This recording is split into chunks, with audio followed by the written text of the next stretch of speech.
Taste the Daily. Madurai அரசு மருத்துவமனையில் பணிபுரிந்து வந்த 55 வயதிற்கு மேற்பட்ட ஒப்பந்த தூய்மை பணியாளர்களை பணி நீக்கம் செய்வதாக ஸ்மித் நிறுவனம் அறிவித்ததால் பணியை புறக்கணித்து ஊழியர்கள் போராட்டத்தில் ஈடுபட்டு வருகின்றனர். இதுகுறித்த கூடுதல் விவரங்களோடு இணைக்கிறார் எமது செய்தியாளர் பாலமுருகன். அவரிடம் பேசலாம். வணக்கம் பாலமுருகன், இந்த போராட்டம் தொடர்பான முழுமையான விவரம்.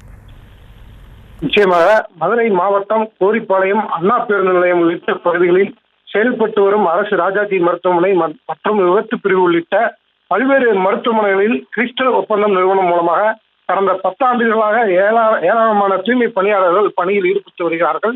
இந்த நிலையில் தற்போது கிறிஸ்டல் நிறுவனத்திற்கு மாற்றாக ஸ்மித் என்ற ஒப்பந்த நிறுவனமானது தூய்மை பணியாளர்களை நியமிக்கும் ஒப்பந்தத்தை எடுத்துள்ளது.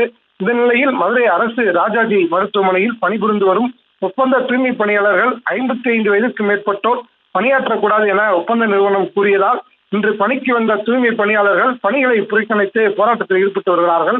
கொரோனா காலகட்டம் தொடங்கி பல்வேறு இக்கட்டான சூழ்நிலையிலும் பணிபுரிந்து வந்த தங்களை வயதை காரணம் காட்டி பணி நீக்கம் செய்ததாக ஒப்பந்த நிறுவனம் கூறுவது ஏற்கத்தக்கதல்ல எனவும் ஒப்பந்த பணியாளர்களுக்கு PF மற்றும் ESI பிடிக்க முடியாது என ஒப்பந்த நிறுவனம் கூறுவதை ஏற்க முடியாது என கூறி தூய்மை பணியாளர்கள் காலை முதலாக தங்கள் தூய்மை பணிகளை புறக்கணித்து போராட்டத்தில் ஈடுபட்டு வருகிறார்கள். இதன் காரணமாக அரசு ராஜாஜி மருத்துவமனையில் தூய்மை பணிகள் முழுமையாக பாதிக்கப்பட்டுள்ளது.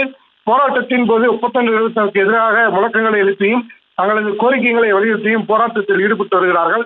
ஏற்கனவே அரசிடம் மருத்துவமனை நிர்வாகத்திடம் எங்களது கோரிக்கை தொடர்பாக வலியுறுத்திய நிலையிலும் ஒப்பந்த நிறுவனமானது அதனை மீறி 55 வயதிற்கு மேற்பட்ட பணியாளர்களை பணி செய்ய விடாமல் தடுப்பது போன்ற செயல்களை கைவிடாவிட்டால் தங்களது போராட்டம் தொடரும் என தெரிவித்து தொடர்ந்து போராட்டத்தில் ஈடுபட்டு வருகிறார்கள்.